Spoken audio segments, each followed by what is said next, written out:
આમોદ તાલુકાના કેરવાડા ગામના તળાવમાંથી મગરના બચ્ચાનું રેસ્ક્યુ કરાયું। આમોદ તાલુકાના કેરવાડા ગામના તળાવમાં મગર હોવાને કારણે ગામ લોકોમાં ફફડાટ ફેલાયો હતો, જેથી ગામના સરપંચે આમોદ વન વિભાગને તળાવમાં મગર હોવાની જાણકારી આપતા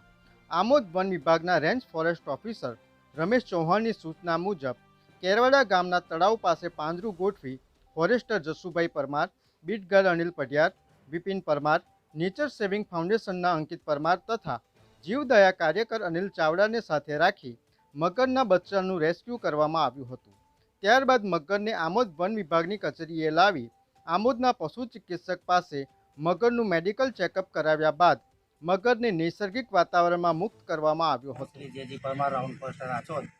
એ જણાવું છું કે કેરવાડા ગામના તળાવમાંથી એક મગરનું બચ્ચું રેસ્ક્યુ કરવામાં આવેલ છે, જે રેસ્ક્યુ કરવા માટે જીવદયા કાર્યકર શ્રી અંકિતભાઈ પરમાર, અનિલ ચાવડા તથા વિપિન પરમાર અને અનિલભાઈ પઢિયાર આમ તમામ લોકોના સહયોગથી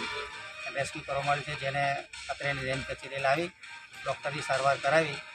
અને એનું સર્ટિફિકેટ મેળવી અને હવે તેને મુક્ત વાતાવરણમાં મુક્ત કરવામાં આવશે। VMP news, think positive.